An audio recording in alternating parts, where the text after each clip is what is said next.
বগুড়া শহরে একটি স্বনামধন্য কলেজে ভর্তি হই এবং ব্যক্তি মালিকানাধীন একটি হোস্টেলে থাকি। রোজ বিকেলে আমরা কয়েকজন বন্ধু মিলে হোস্টেলের পাশের ফাঁকা জমিতে ক্রিকেট খেলি। জমিটির পাশে ইটের প্রাচীরে ঘেরা একটি পরিত্যক্ত কবরস্থান অবস্থিত। কবরস্থানটি পরিত্যক্ত হওয়ায় এর পরিবেশ ছিল অনেকটা হরর মুভিতে দেখানো বিভিন্ন কবরের দৃশ্যের মতো। দেখলেই গা শিউরে ওঠে। একদিন হলো কি, ক্রিকেট খেলার সময় বলটি ওই কবরস্থানের ভেতরে চলে গেল। আমরা সবাই মিলে অনেক খোঁজাখুঁজির পরও বলটি পাই না। যখন সবাই চলে আসছিলাম, হঠাৎ আমি বলটি একটি আধা ভাঙা কবরের উপরে দেখতে পাই। আমি 7-5 না ভেবে সুবিধা মতো কবরের একটু কাছে গিয়ে বলটি তুলে আনার চেষ্টা করি।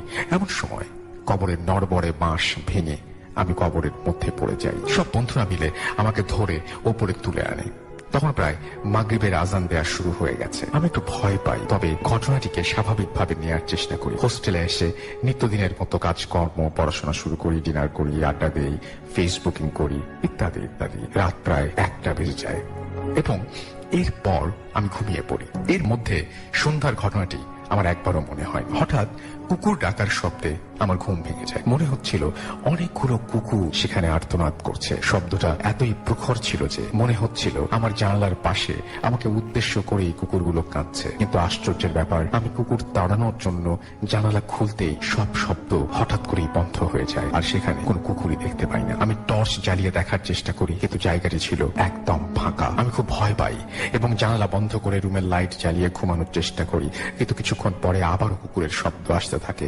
এইবার মনে হচ্ছিল কুকুরগুলো যেন প্রচুর ঝগড়া করছে এবং রুমের দেয়ালে আঘাত করছে। আমি অতিরিক্ত ভয় পাই। একটু সাহস করে আল্লাহর নাম নিয়ে জানালা খোলার পর আমি দেখতে পাই 4টি আগুনের গোলা আমার দিকে ছুটে আসছে। আমি দৌড়ে রুম থেকে বেরিয়ে গিয়ে হোস্টেলের বন্ধুদের ডাক দেই। আমাকে শান্ত করতে তারা বলে আমি হয়তো স্বপ্ন দেখেছি।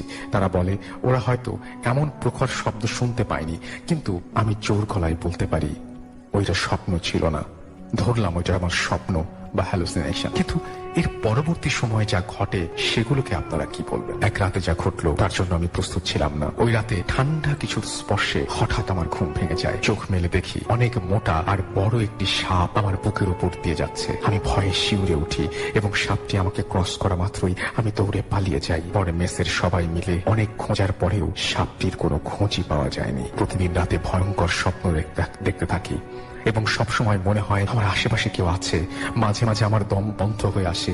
একদিন রাত প্রায় 10টার মতো বাজে। আমার বন্ধু দাদুর শেষকৃত্য অর্থাৎ জানাজা শেষ করে হোস্টেলে ফিরছিলাম।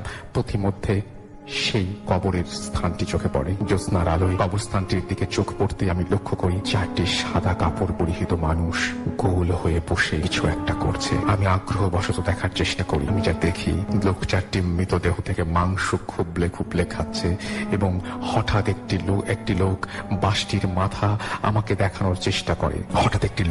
লাশটির মাথা আমাকে দেখানোর চেষ্টা করে।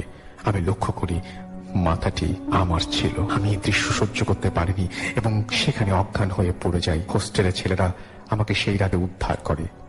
এরপর আমি একজন হুজুরের শরণাপন্ন হই। তিনি বলেন কবরস্থানে থাকা 4টি জিনের আসর পড়েছে আমার ওপরে। উনি আমাকে ওই হোস্টেল ত্যাগ করার পরামর্শ দেন আর সাথে কিছু তাবিজ দেন। এতেও কাজ হয়নি। এতদিন, এই তো দিন 15 আগে একটা ঘটনার কথা। রুমের লাইট অফ করে শুয়েছিলাম মাত্র, তখন হঠাৎ শুনতে পেলাম জানলার ওপাশ থেকে ফিসফিসানি সুরে কেউ আমার নাম ধরে ডাকছে। এক পর্যায়ে বিরক্ত হয়ে জানালা খুলে দেখি একটা কুৎসিত কালো রক্তমাখা 4 মুখলায় জন্তু, যা দেখে আমার পিলে চমকে যায়। মাঝে মাঝে গভীর রাতে অদ্ভুত বাঁশির সুর শুনতে পাই, যা আমি ছাড়া কেউ শুনতে পায় না। এভাবে প্রতিনিয়ত আমার সাথে বিভিন্ন ভয়ঙ্কর ঘটনা ঘটেই চলেছে। এর থেকে আমি যে কবে পরিত্রাণ পাবো তা আল্লাহই ভালো জানেন। সবাই দোয়া করবেন যাতে আমি এর থেকে খুব তাড়াতাড়ি পরিত্রাণ পাই। ধন্যবাদ।